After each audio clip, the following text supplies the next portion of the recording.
Hello my dear friends, today we are going to discuss certain topics in solar and wind energy system, that is the windmill components. A very important topic, right? So we'll have a glance over it. So these are the components of windmill, you can take it as the foundations, how it is connected to your electric grid, tower, the access ladder, the wind orientation system or yaw control, nacelle, generator, anemometer, electric or mechanical brake, gearbox, rotor blade, the blade pitch control, and also the rotor hub. Okay. So now we'll be discussing each one. Foundation, what it is actually. See, the main purpose of foundation is whatever be the load, it has to be transmitted to the soil at a particular depth. So the vertical, you have both vertical forces and also horizontal forces. So these forces will be acting on the turbine foundation. First will be a self weight, and the very important is wind. Wind will be exerting the force, isn't it? That is the main issues. That's the main purpose of windmill. It has to convert this wind energy to electrical energy. So that also it has to, the foundation will have to resist. Okay. And the height of wind turbines will be varying from 40 meter to 130 meter. So next one is your connection to your electric grid. So the annual average of wind speed will be from 10 meter per hour to, and it is very mandatory. Then only energy production will be sufficient, and then only that's the purpose of your windmill, right? So it will be more expensive. The grid supplied electricity will be more expensive when you compare with the renewable systems. Okay. So network voltages or fluctuations, you can't control that. So that you will have to take over. Next one is your tower. So tower is actually, it's the wind speed will be rising proportionality to the 7th root of altitude. Okay. But actually when you are, it's a long column, right? In strength of materials, we have learned about long column. So that you have to avoid buckling. Okay. So you will have to double the tower height. Generally it will require doubling the diameter of the tower. So tower it can be of about 65 meter height, and 30 to 60% of the turbine weight will be due to this tower alone, right? Next one is access ladder. It's actually a 260 feet ladder. So this is the only way how you can climb to the top. We people will have to climb, and we'll have to carry out some maintenance work and other operations. If any other changes, you'll have to make it. For that, you do have an access ladder to be located inside. Okay, so they'll have 3 platforms along the ascent to view other climbers. So those who work in wind turbine, or when the turbine is shut down, they have the opportunity to ascend to the top, and they will carry out the maintenance and other operations which is needed for the smooth functioning of your wind turbine, right? Next one is your wind orientation control or your yaw mechanism. This is responsible for the orientation of the wind turbine rotor towards the wind. So we will have to adjust it, right? So this is wind force, that wind directions of wind force we can't adjust it. So we'll have to orient the wind turbine in accordance with the direction, and also in according to the wind speed. So that will be done with the help of this yaw mechanism.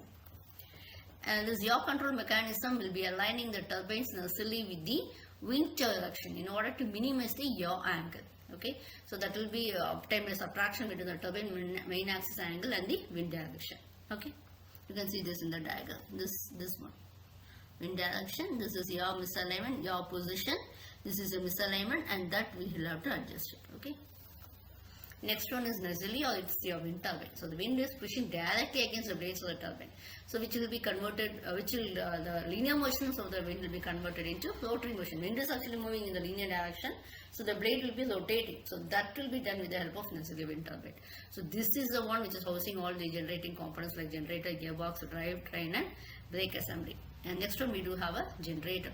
So permanent magnet synchronous generators you're using. So it's producing alternating current, and the spin generators rotors they'll be harder, and they'll be pushing the. So what happens actually, as the wind is pushing this blades, what happens? More electrical energy can be generated. And we do have an anemometer. This is used for measuring the wind speed and directions. Okay, it will be comparable. Wind speeds will be different from one location to direction. So it has to be considered. We'll have to maintain it with regard to the height. We'll have to choose a special type. Next one is braking. It will cause the blades to slow down. You will have an electrical brake, you will have a mechanical brake. You will have to control the rotor speed, isn't it, right? So dumping the energy from the electrical brake will be dumping the energy from the generator into the resistance pump. Whereas the mechanical brake, it will be a disc brake.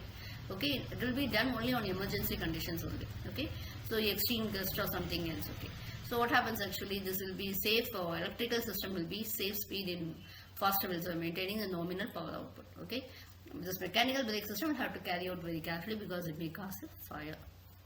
So next one is a gearbox. So it will increase the rotational speed from the low speed main shaft to the high speed main shaft. It will be connected to an electrical generator. Okay, so increase in the shaft speed will be there is a reduction in torque. Okay, so the rotor blade. Okay, so the speed ratio is equal to speed by wind speed. So 3 blade speed ratio will be 6:7. So you can use aluminium and also composite materials, and they will contribute to low rotational inertia. And next one is your blade pitch control. So this is the angle of blade in a fluid. So it is used for adjusting the rotation speed and power generated power. Okay, so this will be implemented via hydraulic or electrical mechanism. So this will be accounting for less than 3% of wind turbine's expense. Okay, so these malfunctions will be accounting for 23% of all wind turbine downtimes, and this is responsible for 21% of all component failures. So this blade pitch control is very essential. Next will be a rotor hub. So these will hold the blades. This you can see. This part is called as a hub. It will be like as we have in your fan, right, ceiling fan. So it will hold the blade and connect them to the main shaft for the wind turbine.